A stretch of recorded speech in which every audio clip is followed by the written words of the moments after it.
Hello everyone, welcome to your daily card reading for January 9th, 2014. I should mention Amida fell sick today and passed away really suddenly. So I don't know, I gave her some doses of penicillin.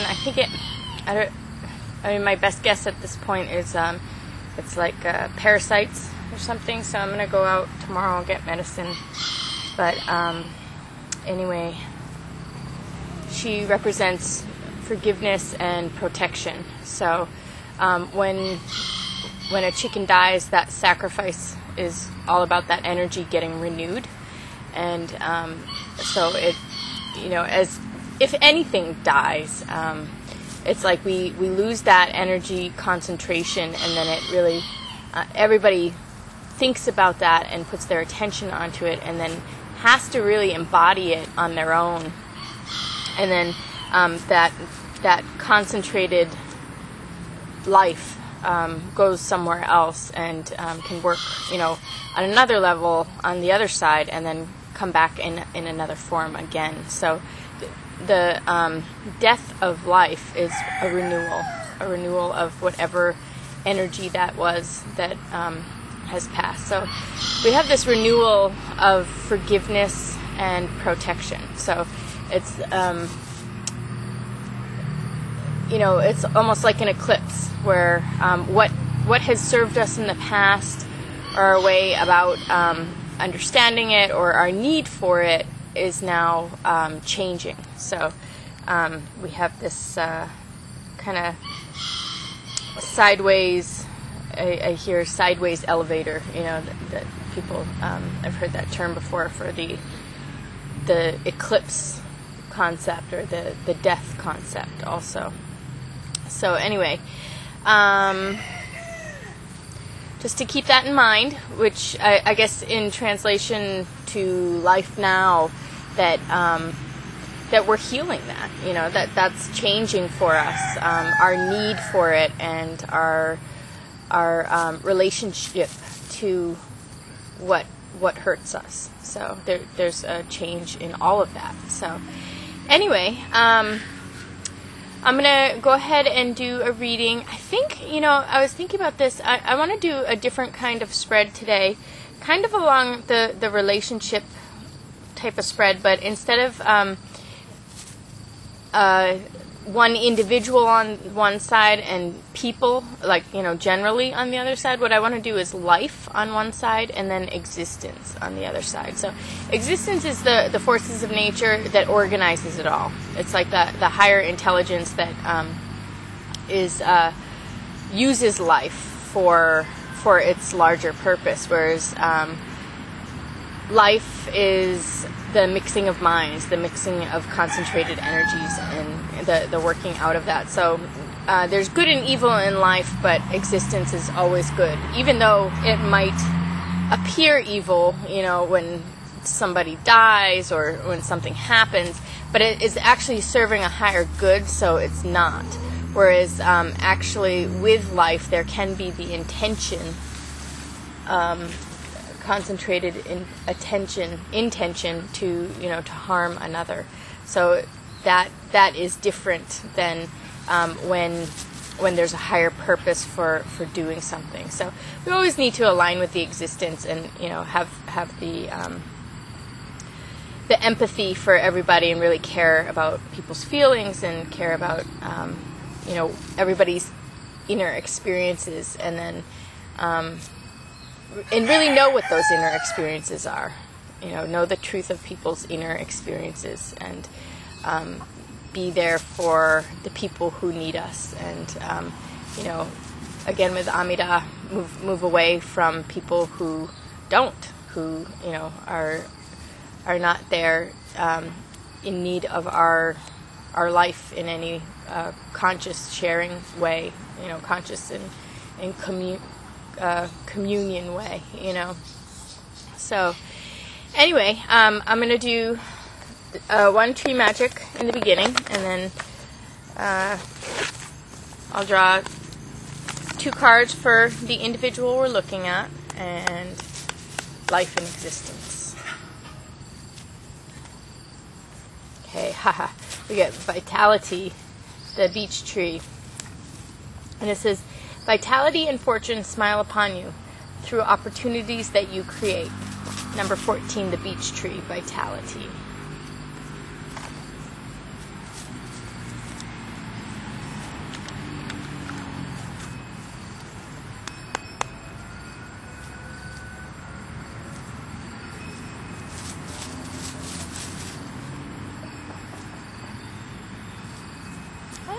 We don't have a card of you yet. We need to get our new deck. Not you.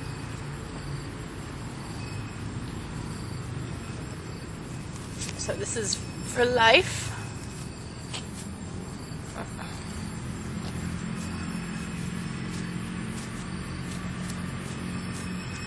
So I wanted to do it in the grass because all my chickens are out here. So hologram, I'm gonna move you.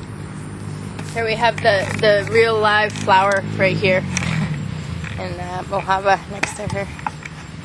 Flower, look, we're looking at your card. Hee! Oh, didn't mean to scare you. See you, flower. Okay, hologram, you're gonna move your little feather butt.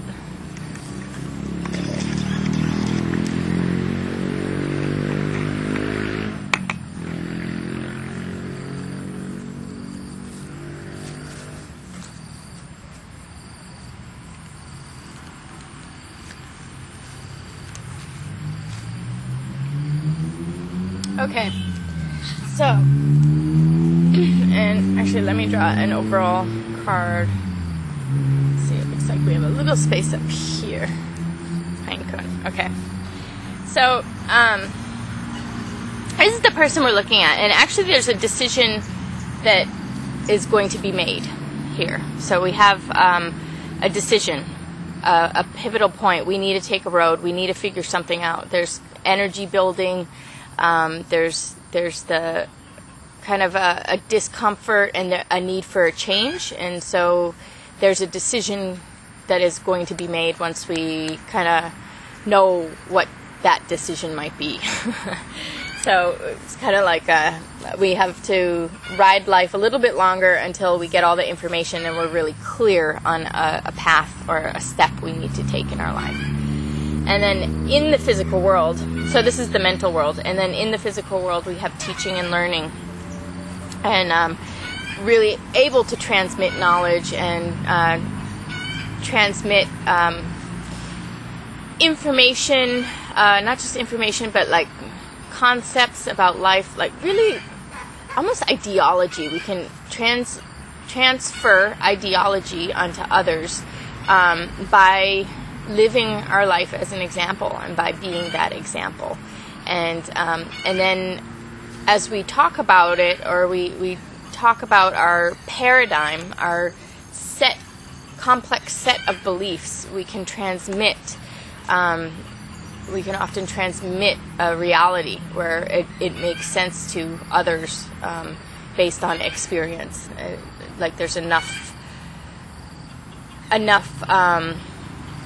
knowledge of the larger structure of thoughts to be able to really make sense of a concept. So this is transmission of knowledge. And it's about to be able to see it clearly, so you can see how something is true very clearly, or how things come together, you know, with the larger picture. So, and then that is shared between people. So this is the person we're looking at, and then in terms of existence, existence is really kind of grounding you into your roots, into your history, grounding you into your sense of self, in that sense of this is me, this is who I am, you know, and it goes beyond life experience. It goes beyond culture. It has to do with like even your experience of yourself, you know. sometimes you just come back to a point in life where you're like, oh yeah, I feel like me again. I feel like back to me. So this is like existence bringing us back to us in our minds and in our psychologies. So if there's something that has gone strange for us, or something that's going a little, twisting our reality somewhat, existence is bringing us to our roots. Existence is showing us how we are who we are and how we're fitting in as a part of the tree of life. But this is, existence rooting you or rerouting you back into your place in the grander scheme of things. And then life is actually projecting onto you, or onto this person, where there's a lot of psychic influences, a lot of thoughts around you being impressed upon you. So the thoughts that are being impressed upon you by people, that's what Flower's about. How are people seeing you right now? How are people relating to you right now? What is their psychic vision of you? What is their third eye perception of you, or this person here? And this is having an influence also on this individual making a decision. So in this psychological realm, we have this decision being made by a sense of feeling back to yourself. Here we have Flower joining us again. Hi, Flower! And then Flower, which is this card I was just about to talk about, has to do with making an impression upon you. Right, Flower? Yeah, you can make an impression on people. Yeah. And the way she looks at you and the way she interacts with you makes you feel certain things that will help your decision. So the flower nature is very actually interactive and loving and playful, and she has a really strong inner child, this chicken. But it doesn't have to be exactly that influence, but I think that's the ideal influence that is helps people to make a decision, or that's the ideal influence of the third eye that you would want. So that's what you really want to pick up on from people, is that playful inner child and sweetheart. She's a great mother too, but she's a baby. She loves the loving. She loves the cuddling, and anyway, she's gonna take a poop. And when chickens do that, it means like everyone's watching me, and then they have to ground themselves. So anyway, so there's influence. I mean, what we really want to take out of the influence from life anyway is the playful, happy, joyous, caring, sweetheart energy, and how when people relate to us in their healthy sense, when they have their own inner nature, and they relate to you with their own inner nature, that heals you, and this helps us to make the decision. So we go for this energy. We always want to follow that energy and work with that energy with our relationships. So allow the relationships that are giving this off to you to be influencing you right now for this decision, and then we have this existence really doing thing. I think of today. I spent the day with Amida, and I also felt faint today for some reason, and I don't know why, because I've been doing good eating. I don't know, maybe it's the coconut milk. I don't know. I've been doing my coconut milk thing. But I also did eat other things today to help me after I was feeling faint. But anyway, the whole experience of today really made me have a day off and ground and be here with my chickens and kind of shift my gears for a day after, kind of being go, go, go for a while. So I needed that day of rest and rerouting and feeling back to myself again. So, this is important for everybody when we get burnt out or, on overdrive. This is the existence bringing us back to ourself. So, then in the physical world, we have in the external, and life is bringing, as we're doing our teaching and learning, people are really appreciating us in the physical world as we do this, and we have this generosity and fertility and redistribution and cultural and social support network, and it's really embedded in kind of like the deeper concepts of humanity. It's really embedded in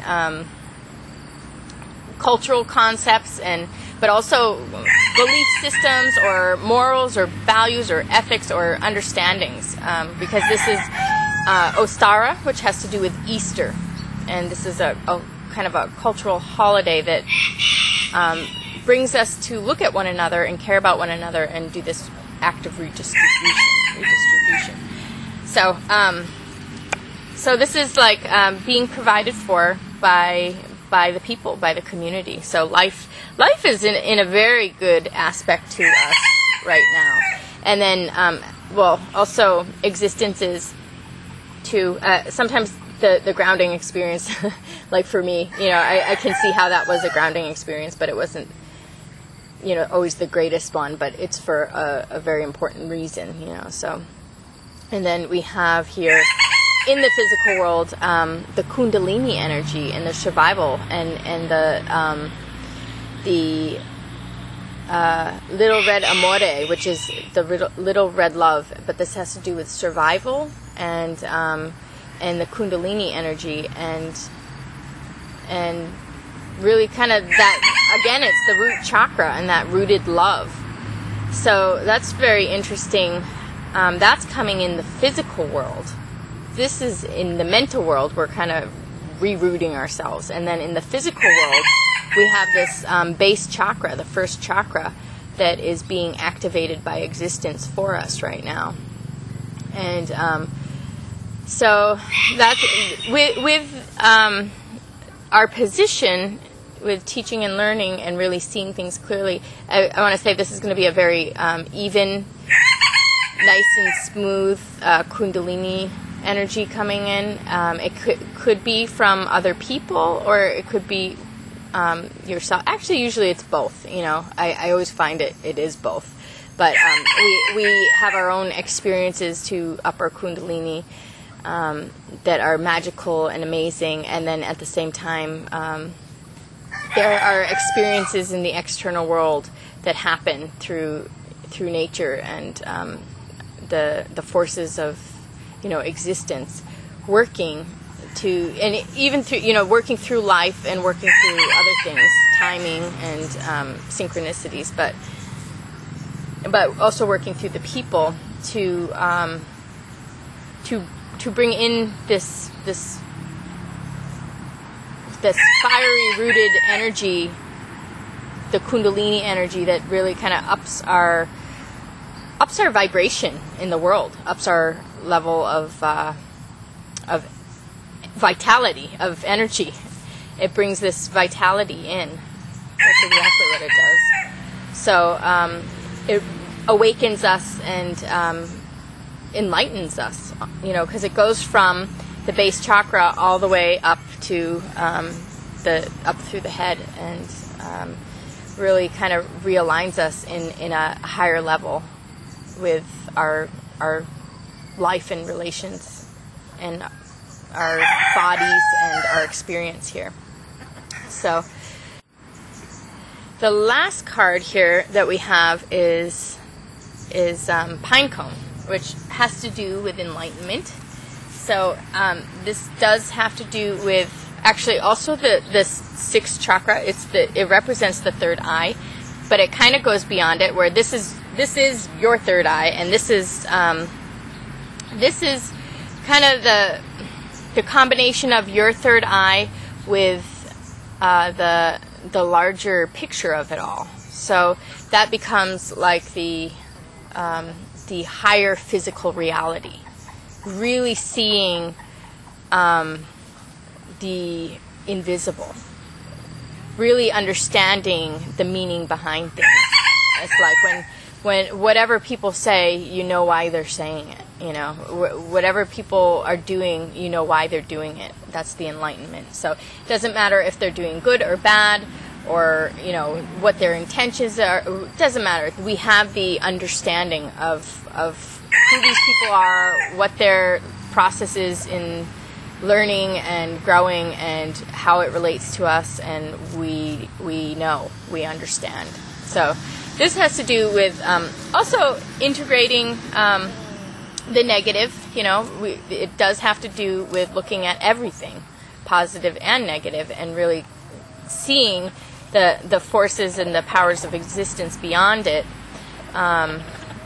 so that we can have faith in it, but then also understanding our role as life, as an individual life force, how to interact with the life forces around us, because life is not always there to support you. All the other points of consciousness are not all here to look out for your best interests. So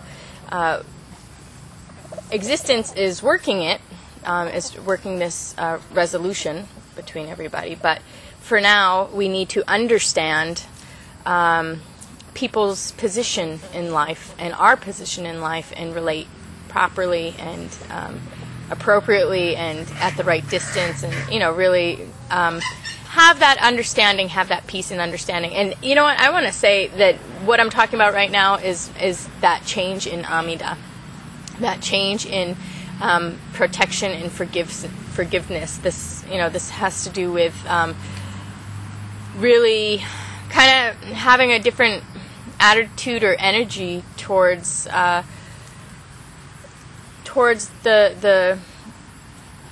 collective life force, towards the individuals in life, and really stepping back and seeing that bigger picture, and moving up in our maturity, moving up in our intelligence, and moving up with our level of understanding, and you know, putting those beliefs aside and knowing a lot better, and really acting from our knowledge in the way that it, you know, it serves everybody. So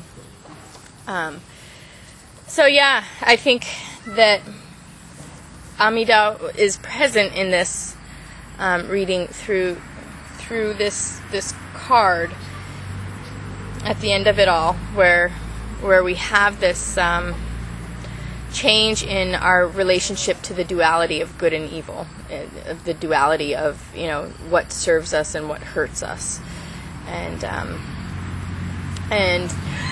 we have decision to make, and we're very grounded in the physical world with our knowledge and our teaching and our learning. We know our position, we know ourselves, we understand what's going on, and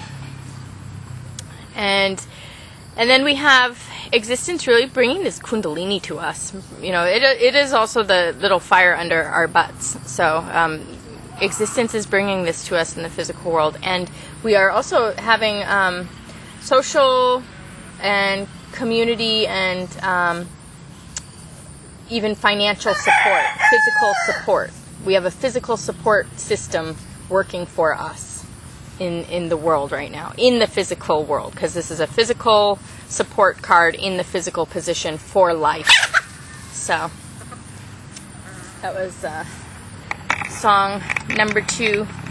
She just, song's sitting here, but she just bopped Aisha.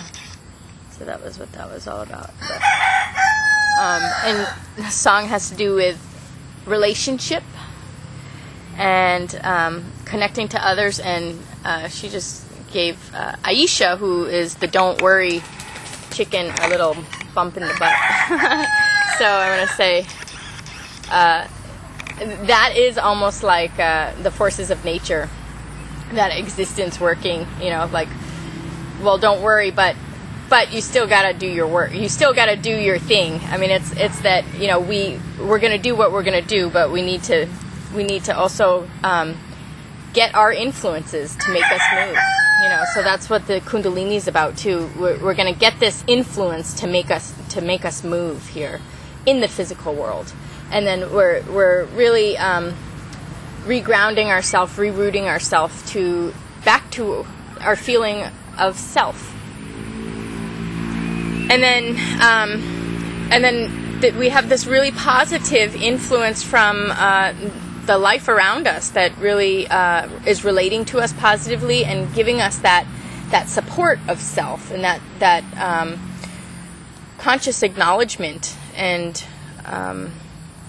influence that we need for the way we see things and the way we feel and the way we act. So we have good psychic influences around us. This is also the card of projections, so we're getting a lot of positive projections right now. And then if there are any negative projections, we know to move away from that, because that is just useless for everybody. We don't want somebody else putting any attention into a negative projection, and we don't want to be having that projection hit us in any way or influence us in any way. So we remove ourselves from all the negative projections and we stick around all the positive projections, and we make this decision based on the third eye of life, of all these different concentrated life forces, how these third eyes are influencing us. We make this decision, and then when we have this real strong feeling of self, that's when this decision will be made, and then we have what we need to know. We have our clarity, and we can share it, and we have strong support both with life and existence, bringing us this energy, this vitality. And then of course the whole Kundalini rising to the top, and this readjustment, realignment of our understanding of the world and human nature, and why people do what they do, and our change in relationship to that. As we change our understanding of it, we change our relationship to it also. So there's just kind of this increase in vibration of knowingness and living, of life experience that is coming through this Kundalini and this decision and this movement that the reading is talking about here. So again, it says, vitality and fortune smile upon you through opportunities that you create. The beech tree, vitality number 14, and this has to do with being stable in the physical world and really relating to people and the world around you in its state of oneness. So anyway, I hope everyone got what they needed out of this today, and I will see you again tomorrow. Thanks a lot.